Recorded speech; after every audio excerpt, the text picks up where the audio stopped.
Playing hurt. Whoa. Kinetic tape on, just like James Harden. Hello, world, and welcome back to Gridiron Campbell, the only podcast that puts its money where its mouth is. I'm your host, Rich Ryan, and although I'm only joined by one member of the collective, the resident moose himself, Mo Nuwara, God damn it, am I happy to be talking about some football here on the precipice of the 2023 NFL season. Shouts to Donnie Peters, father of a newborn son. Congrats to him and Dana. All the health and happiness to them with their newborn out in the desert.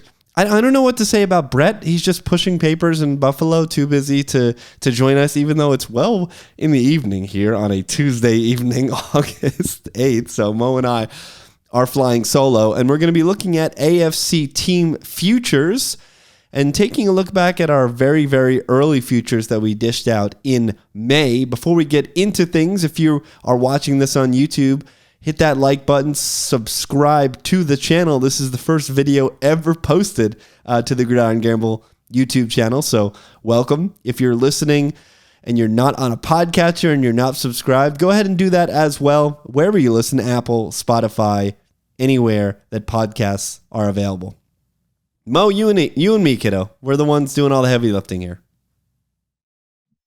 It's sad, but also a little bit predictable, especially given the way certain people have been acting with regards to the group chat and the way certain people have acted basically for multiple years now when it comes to Gridiron Gamble. The two hustlers are going to hustle away. I'm playing hurt. Look at me. Playing hurt. Whoa. I got what happened, buddy? Tape on, just like James For the Harden. listeners, for the listeners, Mo's got the medic tape on his left shoulder. What happened, bud? I think I heard it lifting. I thought I might need surgery, but good news, no surgery.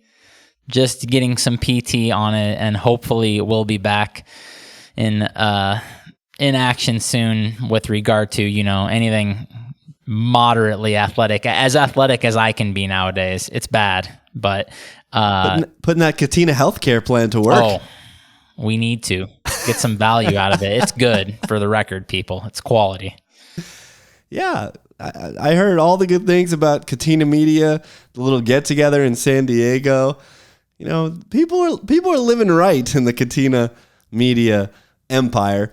Before we get into the futures that we fired off in May, which I'll tell you guys, if you listen and tailed to some of those, you're going to be happy here in August. Let's talk about our teams, Mo. Neither of us have bets to tout about either of them, although I think there is an angle that you might be able to attack the Jets at. But let's talk about your beloved Kansas City Chiefs. The most important thing that happened last year, other than obviously Mahomes staying upright and being able to battle through that ankle injury in the playoffs, was the progression of the defense in the second half, getting the rookies experience, getting their lumps out of the way, and they peaked at the right time in the playoffs. Coming into the 2023 season, I don't think many people are looking at the Chiefs as hard as they should because it's just ho-hum the Mahomes team. But this defense is generally scary, which makes the Chiefs even scarier than normal. Been telling people for a couple months now, watch out for this Chiefs defense. It could be top 5 if things go right. I mean, it won't be in things like yards, even like yards per play probably, because they'll have some leads. Points, anything like that won't look that impressive, but this could be a very good defense. I think top 10 is honestly a fair expectation for them. I'm really excited for this secondary. It was so young last year and performed honestly so much better than it should have. And then if Karlaftis improves, he wasn't that impressive last year. He was just okay. But if he improves and that first round edge, I'm not going to try to pronounce his name, Felix something. If he and Karlaftis bring some more pass rushing juice off the edge, which has been a big weak point for the Chiefs defense the last couple of years, it could be a really good defense. All of it is kind of predicated on Chris Jones coming back into the fold. That's kind of the major thing that could sink everything. But like, then I'm just like not even sure it's a top half defense. That's how good he is. But yeah, I'm really excited for this defense. I'm way more excited for this Chiefs defense than any Chiefs defense that I can think of in the last like 10 plus years. I think they have real potential. Trent McDuffie is going to be great. I think that guy is going to be great. Felix Anudike-Uzomah, the pride of Kansas State. Mo, how many stars for something Felix Anudike-Uzomah? I'm going to say 2-star for him. Nailed it. He nails it every single time. 5.42 star, according to our friends at Rivals. All right, I guess I'll talk about my beloved J-E-T.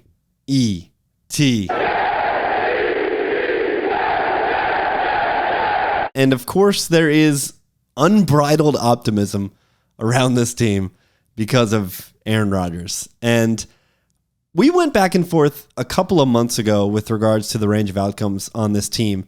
And I think they were, at the time, I should say, I thought they were a little wider than I do now, in that I thought the downside risk for the Jets was a little bit scarier than I think I do now, just because I really think this defense, I think the floor for this defense, barring catastrophic injury, is like top 10 as a floor. Because in a lot of metrics that tend to regress, the Jets were awful last year. And I'll couch all of this by saying they were the healthiest defense in the league, which also tends to regress, which means they will likely get some injuries that will affect them in the 2023 season. But here's some other things that are surely to regress. One, because the offense just has to be better. It can't be the bottom 3 unit that it was last year with Rodgers under center. And just randomness is going to help regress these as well. They were 31st in EPA gained off takeaways. So they were top 5 in very meaningful defensive metrics without generating turnovers. What happens when an oblong object bounces their way, or a tipped pass actually falls into somebody's gullet instead of touching the turf? 30th in starting field position on defense. That obviously will hopefully improve with this offense. And then another underlying thing, Braden Mann was a bottom 5 punter in the league, now replaced by Thomas Morstead. And I know Brett's ears are bleeding, but just going from the worst punter ever to a guy that can actually punt a football. Thomas Morstead, isn't he ancient? He's ancient, but I mean, the guy can kick an oblong object. It's really all that matters. And then 27th in average lead in starting defensive drives. Every defensive drive, or I shouldn't say every, on average, when the defense started a drive, they were trailing by 1.45 points. Only 12 teams started defensive drives, averaging a deficit in the season. So, and they still finished top 5 in basically every meaningful metric. And then the cherry on top, I think, of all of this is they were 9th in pressure rate last year while being dead last in blitz rate. And I don't think that this edge group scratched their potential last year. Lawson was coming off the Achilles. Jermaine Johnson was a rookie.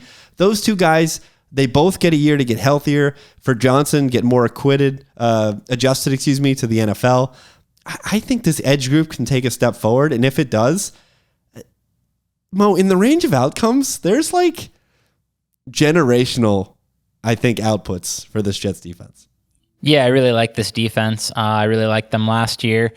And I'm with you. I don't have any major concerns other than maybe off-ball linebacker looks a little weak. But if you're going to have a weakness, that's obviously the one to have. And it might as well be a psycho athletic guy too. Like, yeah, Quincy's going to make some massive mistakes because he doesn't have it between the ears. But he's a psycho and uber athletic and can make up for a lot of his mistakes just out of pure athleticism. And I'm always like, one thing that I've just been really kind of zoning in on the last couple of years is looking at some of these teams' depth. just because it's football and injuries will happen. I think the Jets have pretty solid depth. Some corners who are okay, and safeties, Adrian Amos, like these guys are going to be fine if there's injuries ahead of them. Same thing on the defensive line as well. So many bodies. I think the Jets, like you said, the floor is pretty high for this team. My concerns with the Jets are definitely on the other side of the ball. It's just funny to listen to us, though. Listen to us touting our team's defenses, and after year where we keep saying passing offense. Well, the Jets offense is just a huge question mark. You've got Nate Hackett, a guy who truly hasn't called plays since I guess last year. He obviously called plays for Denver, but he had so much head coaching duties going on last year that probably, he was he's a complete train wreck. The last time that he was just a dedicated offensive coordinator, I don't think was even Green Bay, because Matt LaFleur was so a part of that offense. You probably have to go back to Jacksonville. So what is a Hackett offense? What does Aaron Rodgers look like, coming off of the worst year of his career? Obviously the thumb injury had a negative impact on that. The Jets playing offensive line Tetris, especially at right tackle. What does Mekhi Becton look like? And I think that the O-line, it might be serviceable just because it has a lot of depth. I'd rather have a bunch of mediocre to players than have an absolute turnstile out there. And they're just going to have a quick hook if, Max Mitchell or Turner is not good at right tackle.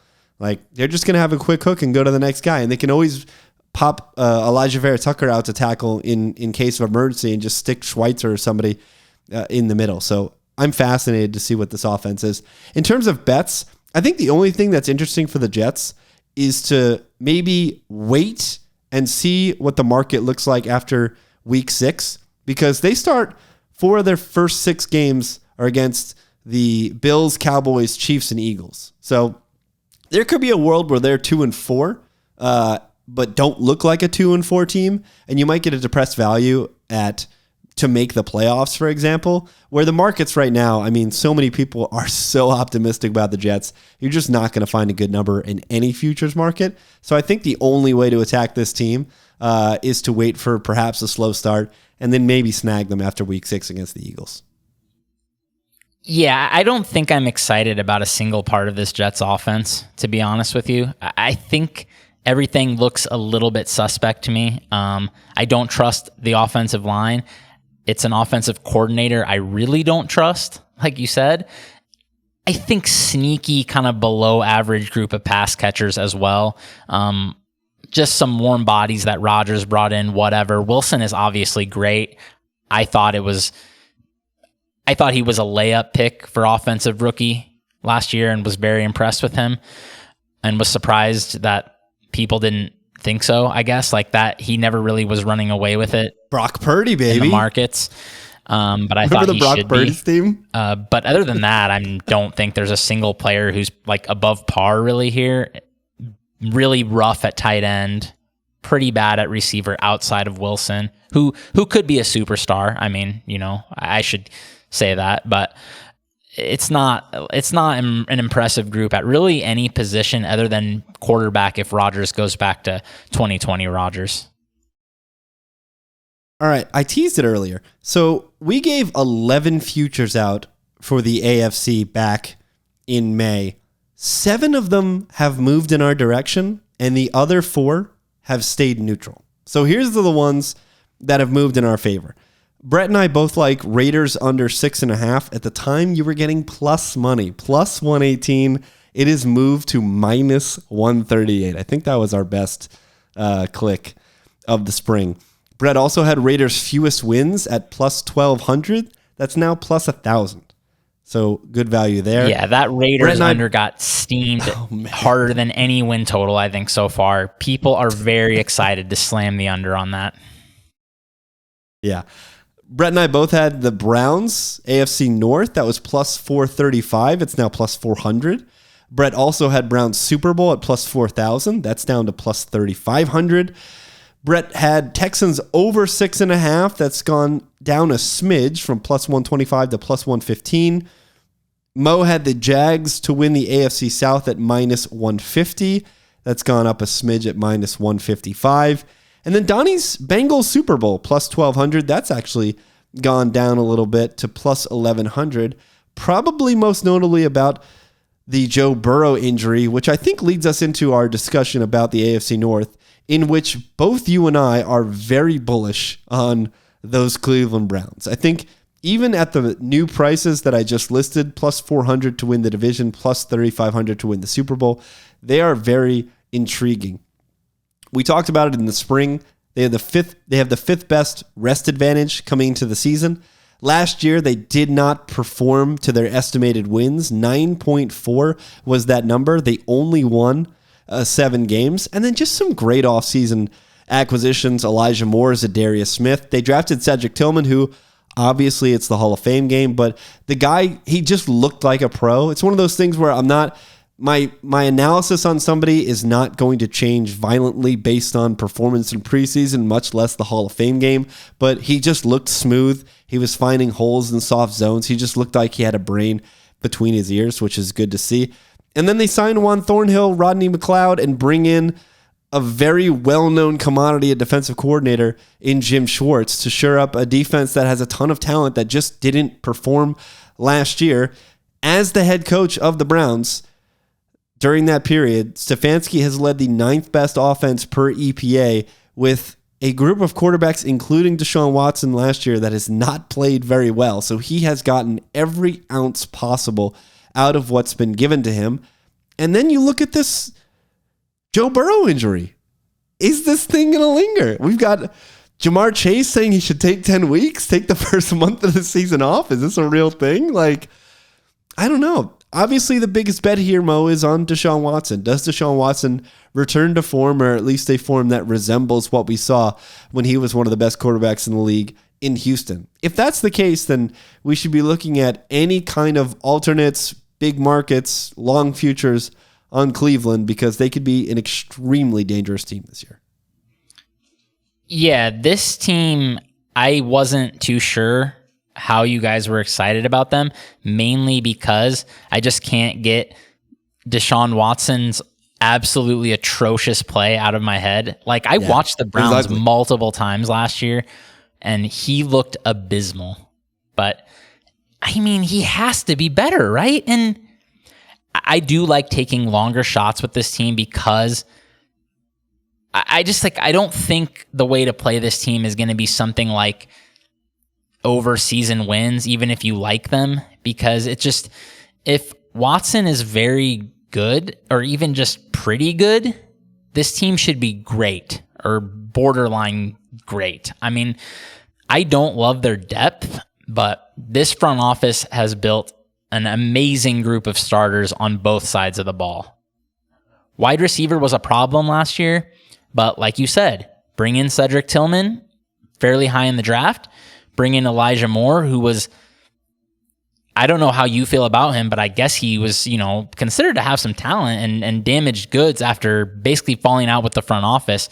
We don't really know what he is. It was just burned bridge AF. Like, the Jets were on their biggest winning streak in 6 years, and he complained about not getting targeted, and that was it. It was over. The well was soured, and there was just no coming back from it. As a player, Elijah has done some great things in a very bad offense. And as a third option, something that got me really excited is there was a practice snap from yesterday, albeit one snap, where they lined him up in the backfield, which, in a third down and short situation where all of a sudden you've got a backer trying to cover Elijah Moore, that's really troublesome. I think the kid's talented, and I think he's a good fit, especially if he can play inside only in this offense.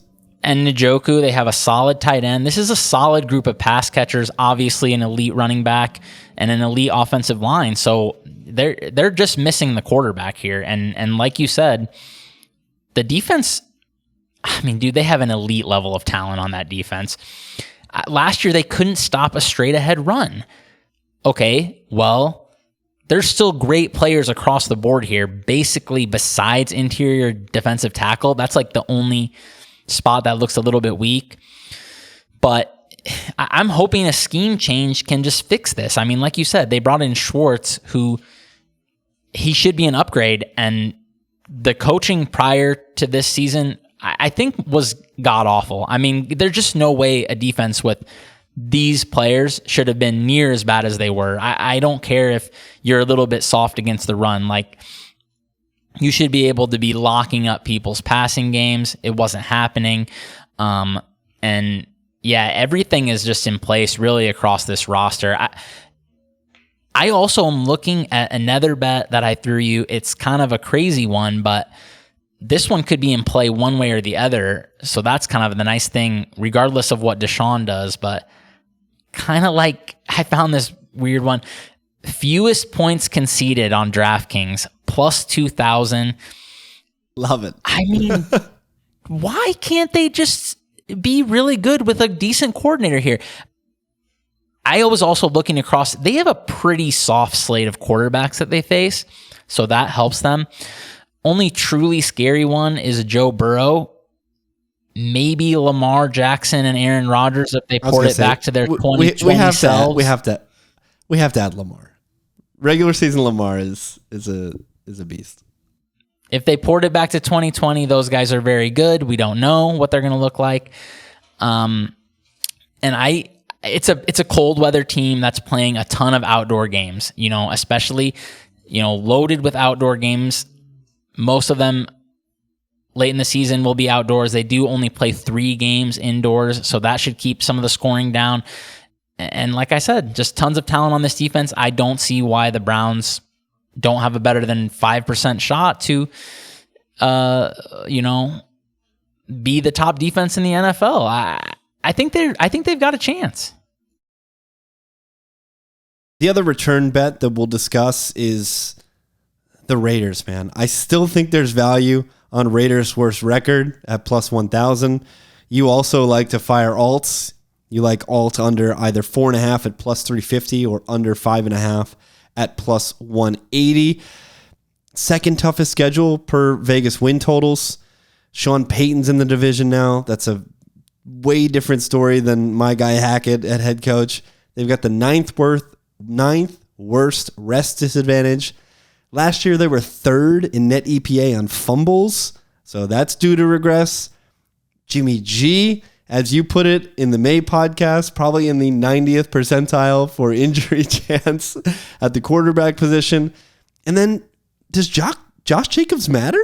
Does he matter? I mean, this offense was pretty putrid last year, but this guy still found a way to run for 80-yard touchdowns with people hanging on him and make it happen. So Josh Jacobs might matter, and that's just kind of the cherry on top of a suspect roster that has just continued to miss in the draft, a very bad head coach in Josh McDaniel, shaky quarterback play, a very tough division, obviously, like I said, an insanely tough schedule.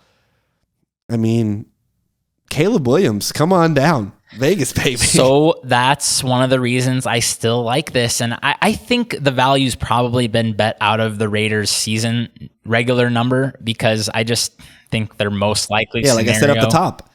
Went from plus 120 to minus 138. Yeah, it's like minus 138 to get under 6.5 now. I just don't even think that's bettable. I think that's probably their most like they have enough offensive weapons that they should be in games. But man, yeah, a few things I would add. It just, for one, it seems like an awful culture is brewing there. I mean, nothing is even started and Devontae Adams is already complaining. Yeah, the guy who's never complained, granted, he played with Rodgers and Green Bay forever, but this guy has never complained about anything ever. Josh McDaniels, like you said, is just a bad coach that they won't get rid of.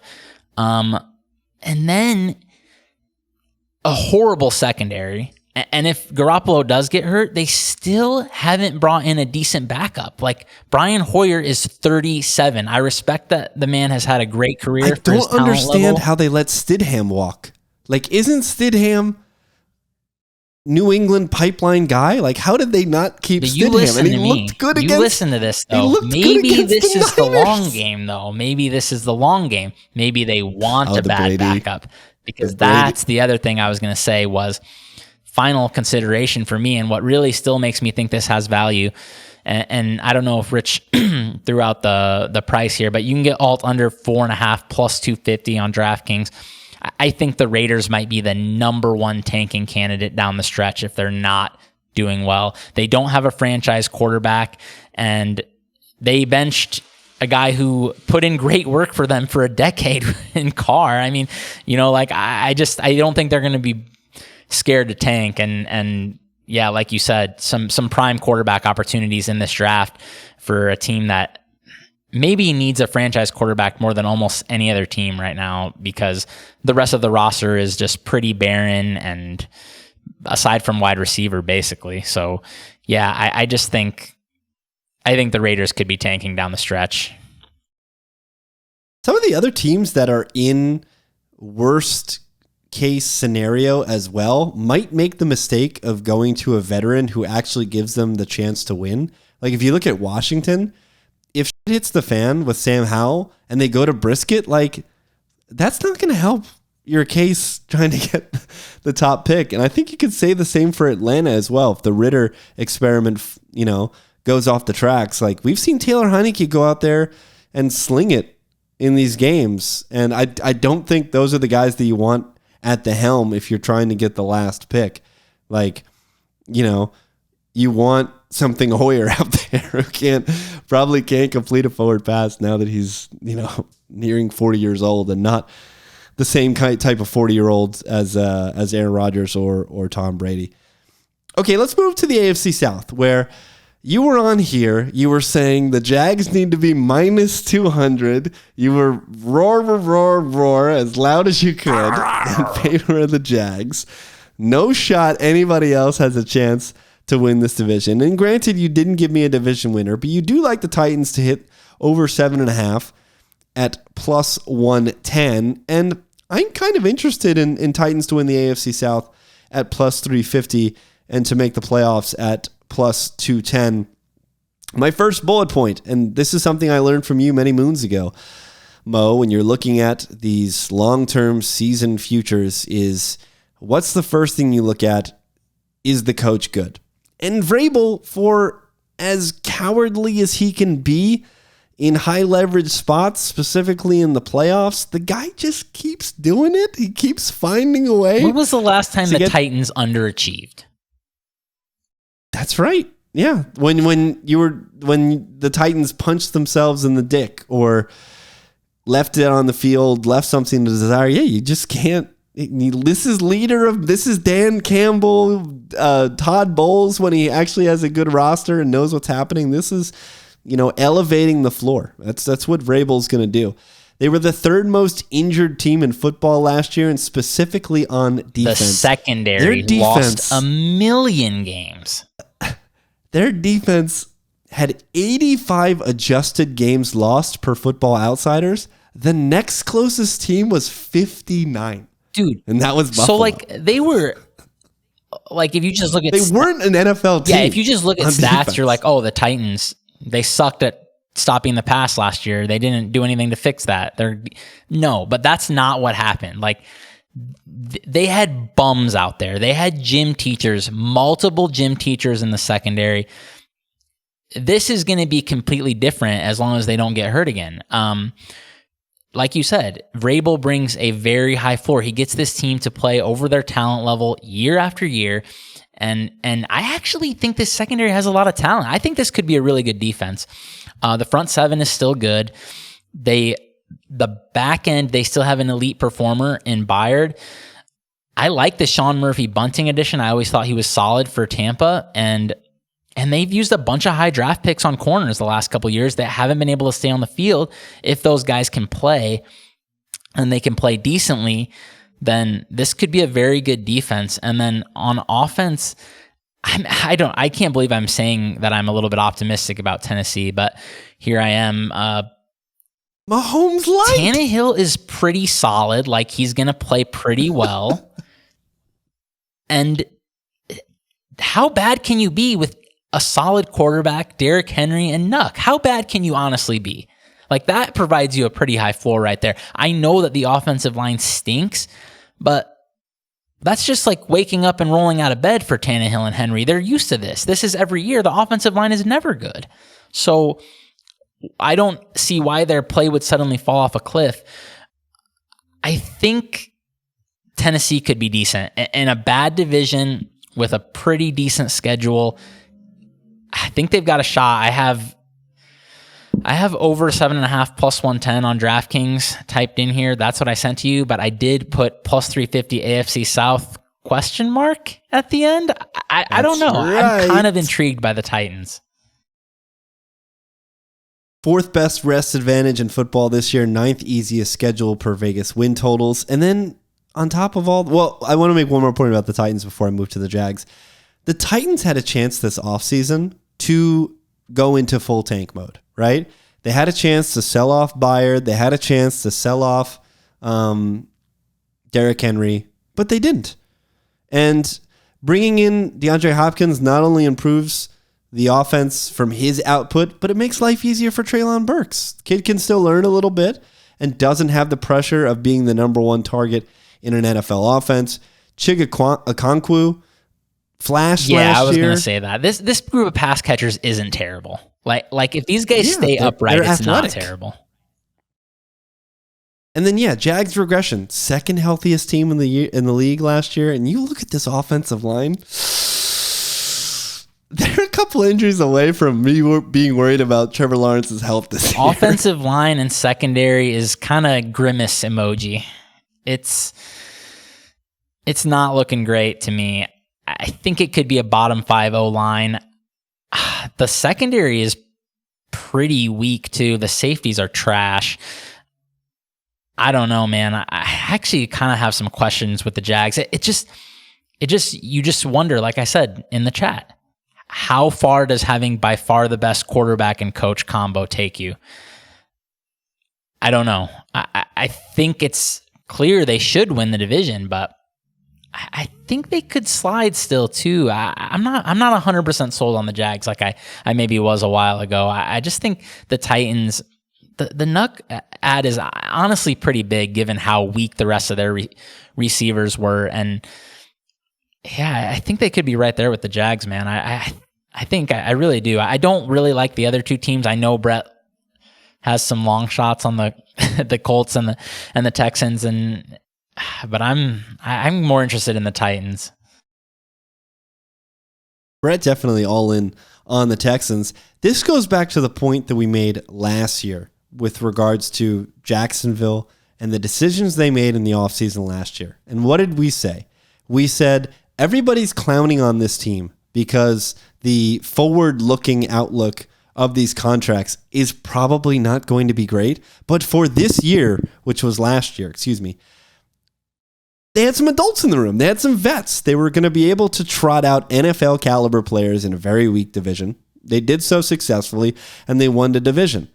But now it's a year later, and all of a sudden, Darius Williams and Christian Kirk are your two highest salaried players. And Foyesade Alukin, a middle linebacker, is your sixth highest salaried player. And these contracts are going to come home to roost. And they don't have the type of depth that's going to be necessary to battle through a war of attrition.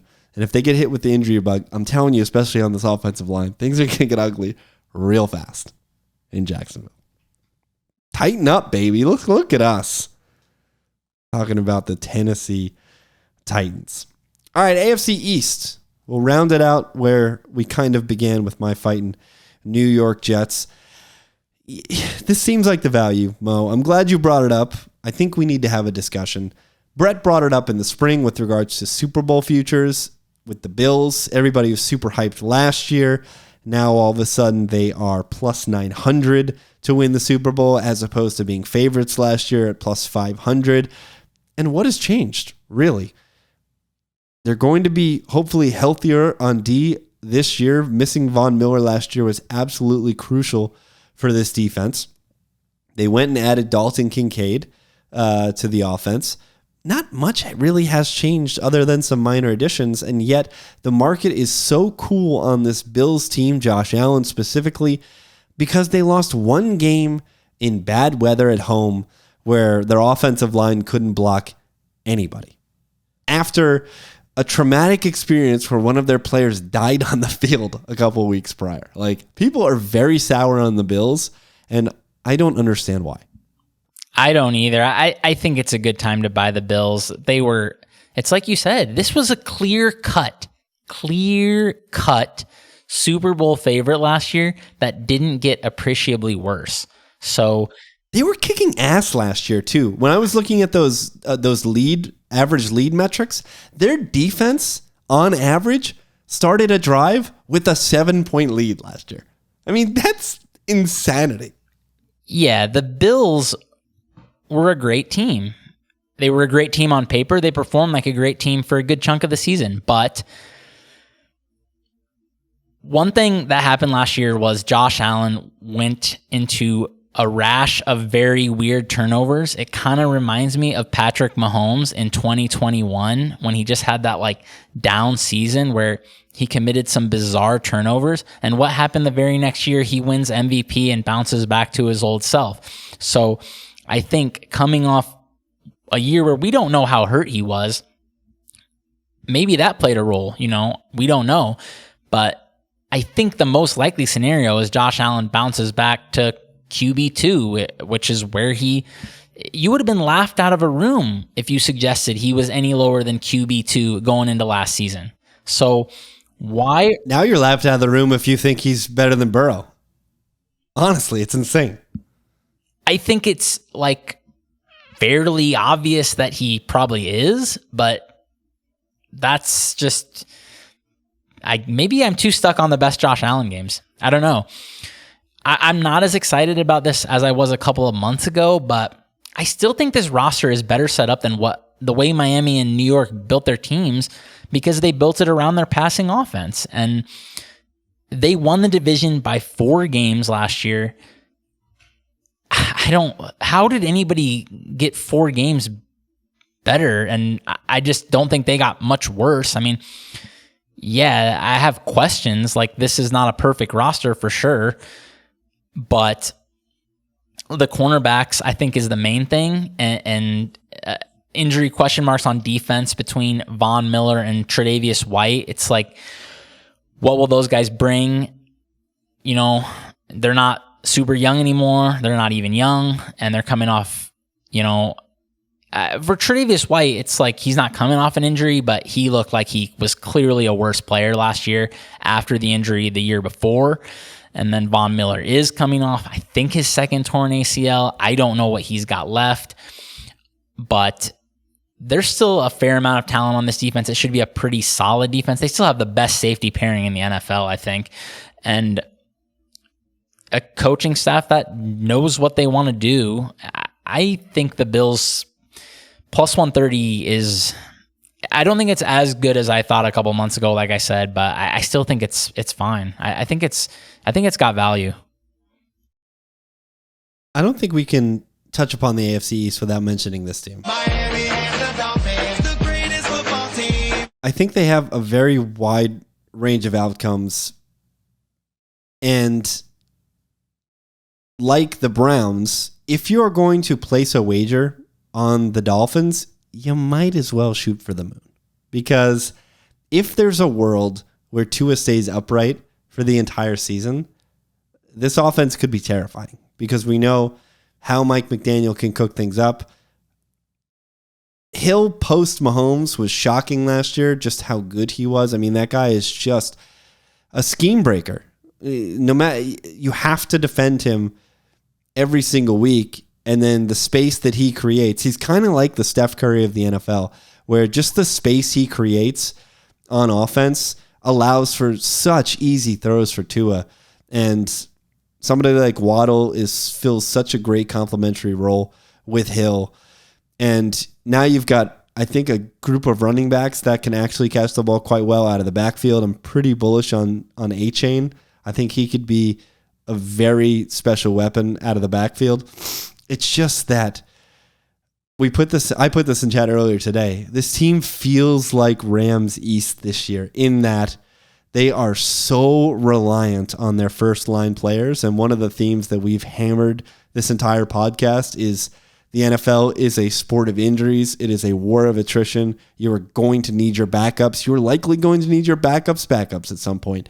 And the Dolphins just don't have the ranks to win a war of attrition. But when we do roll the dice and they do hit their high-end outputs, I think they're extremely high. But it's very much a hard pill to swallow because of the lack of depth on this team, though.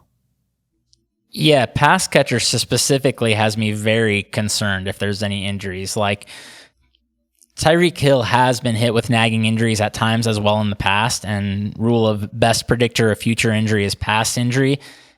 I know that he plays most of the time, but he has definitely been banged up in the past. And Jalen Waddle, like, yeah, they're great, and things are going to be great while they're on the field, but their backups are very, very bad. Chosen. Yeah, something called Chosen is one of their backups. I mean, Cedric Wilson is, I don't know, man. This is not a good group of backups. I like that they have Mike White because they probably need the backup quarterback more than any other team. Yes. And Mike White is probably the best backup in the league. He's definitely top 5. I'm concerned about the secondary, actually, though. Xavier Howard has declined pretty quickly. I should say I'm concerned about the corners. The safeties look fine. But yeah, I don't know about this cornerback group. So when Eli Apple off the street is the cavalry, obviously, like, Vic Fangio maybe helps. Yeah, but that's another thing that we should. Here's another thing though about Vic though. He famously runs a pretty complicated system. And I don't know that we can guarantee it's going to gel with these players in year 1. That's definitely fair. And the biggest thing in the room with the defense that we haven't even adjusted yet is the Jalen Ramsey injury. He's supposed to be out till December. And then when you come back from a knee injury, how quickly does it come back? And at that age, does it ever come back? So if you're looking at, like you said, if X continues to decline, and then Ramsey comes back, not Ramsey, on a bum knee, and something Eli Apple is playing meaningful snaps, like, things start to snowball very quickly. So basically what I'm saying is, if you want to place a wager on the Dolphins, if you're bullish on them, be bullish on them. Fire 2,500 to 1, hope that they win the Super Bowl. I think I mentioned on the last pod, I don't know what the updated odds were. I think Tua was plus 2,000 to win MVP, which didn't align with his leading the league in passing. It was like plus 1,200. Like, if you're bullish on the Dolphins, blast away. If you're bearish on the Dolphins, I think you can blast away as well and look at some of these alt unders, because like the Rams last year, their negative range of outcomes are a lot hellish than people realize. And you can get a solid divisional price as well. Clear cut third in the market behind New York Jets. Yeah, the Jets hype definitely elevates. I don't know if that's fair. I think I view these teams as pretty close at their high ends.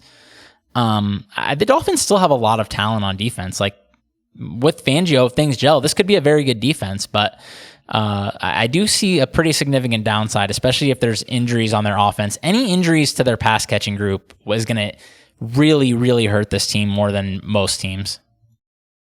Something River Craycraft. WR2. And that's the AFC. Are there any teams, you didn't add any other bets, but are there any teams, anything that's been piquing your interest? You look like you're ready to talk. One more, if you want to back up to the AFC South. I didn't get a chance to talk about. I know Brett is going to be upset at me, but oh yeah, your Colts bet. I forgot to mention this. I think bearish on my guy AR. I think the Colts could be terrible. I didn't realize this secondary was in this rough of shape. I was looking over their roster. This might be one of the worst secondaries in the NFL. I mean, Stephon Gilmore was old and declining, yes, but he was still rock solid for them last year. And they ship him out for a 5th rounder, I think it was. This team to me looks like it has a really low floor. I mean, obviously we don't have the tanking factor here because they hope they already have their franchise quarterback. But when you combine a rookie head coach here with a raw quarterback who doesn't have an especially good situation, I mean, their O-line has gone from like elite to just like solid in a hurry. And the weapons... It's actually sad to see Nelson and Kelly play this poorly. Like, they were so dominant. And at the beginning. weapons are trash. They were trash last year, and they're still trash. I mean, tight end is a disaster there. The wide receivers stink outside of Michael Pittman, and their most explosive playmaker doesn't want to show up and play. So if they had a good defense, this would be maybe a different story. They could win some rock fights with some quarterback rushing. You know, he moves the chains. They score 17 points and try to win. I don't think that's going to work. They play in a dome, for one thing, and they have a bad secondary. So I think opposing passing offenses are going to feast on this team. And if Anthony Richardson is down in must-pass situations, I don't think it's going to go well when he's got a pretty mediocre supporting cast around him and a head coach I don't know anything about, really. I don't know if we can say that he's good or bad. Like, he's a rookie head coach, so there's a low floor here. I just think, the Colts could very well be a 4 or 5 win team. So I know that they play in the AFC South, so they get a lot of winnable games, actually. But so many coin flips, and if the coin flips, if variance doesn't go their way, injuries don't go their way, anything doesn't go their way, I think this could be a 4-win team in a hurry. So I like the big plus money on the Colts to be very bad this year. Yeah, it's the easiest analysis that you can make, right? Is the Shane Steichen, Jalen Hurts connection. And you can be bullish perhaps on Anthony Richardson, but I don't think you can be bullish on this season as a passer. Even if you look at Jalen Hurts, who had to grow into what he was last year, there were some real bumps that first season. Remember in our Discord and group chat, one of our favorite bets that season was when the Eagles got out to a lead to just blast minus on the other side, because that lead was likely to grow because Jalen Hurts in a negative script was terrifying. He was very bad for the Eagles. So I like your point about them playing inside.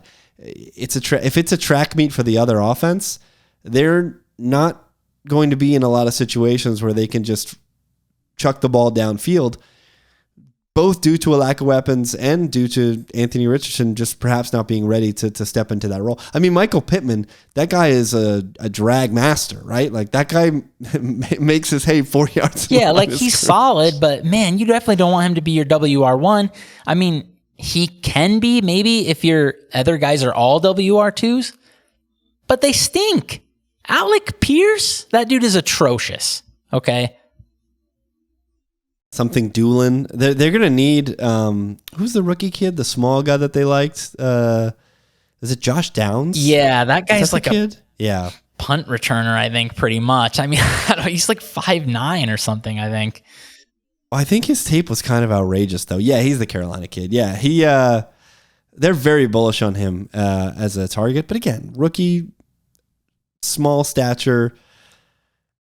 The interesting thing that you bring up, though, is, I mean, they've got no incentive to lose. I mean, last year they had every incentive in the world to put out Jeff Sunday and make a mockery of the National Football League and try to lose some games. But now that they have their quote-unquote franchise quarterback, they shouldn't be in a position to lose these games. And they've got this awful division. But this makes me even more bullish on the Titans, I think. They're like the Saints of the AFC. I feel like they're the only adult in their division. Even the Jags, still wet behind the ears. But like you said, Peterson and Lawrence, how far can a good QB coach combo take you?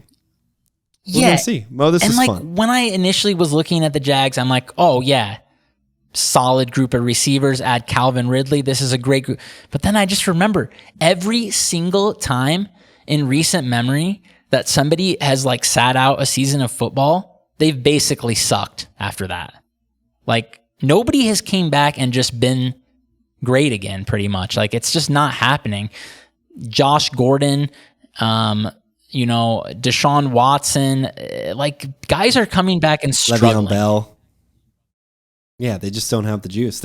Your body, that's why it sounds so stupid when these coaches talk about it, but why something like padded practice is so important, because your body just needs to get hit and fall to the ground and just prepare. There's certain things you just can't simulate in shorts and t-shirt or with a trainer in a gym when it comes to pro football. And you just got to be out there running at full speed, getting hit, getting up, and testing out those muscles that are necessary to get you in game shape. And yeah, all the people that are super bullish on Calvin Ridley, I think they have to pump the brakes a little bit too, because it's a whole new world when you step out there and it's pro football all over again. AFC in the books. NFC next week. Don't know who's going to join us, Mo. I don't know if my back's starting to hurt a little bit from carrying the load here on this week's episode. Maybe no cavalry coming. Maybe it's just you and me. Less than a month away from the season. That's fine. I'm enjoying this, like you said. It's good to dive back in. I'm having fun. Your chefs open up against a team we might talk about next week, a team that is extremely overhyped. I'm so mad. The Detroit Lions. Ben Johnson, one of my favorites, man. I think that team's going to be really good, but the futures markets are just so dusty for them. Everyone's absolutely in love with this team. But until then, he's Mo Nuwara, at Mo Nuwara on Twitter, NUWWARAH. I'm at Rich T. Ryan. We'll be back in your ears next week. Peace.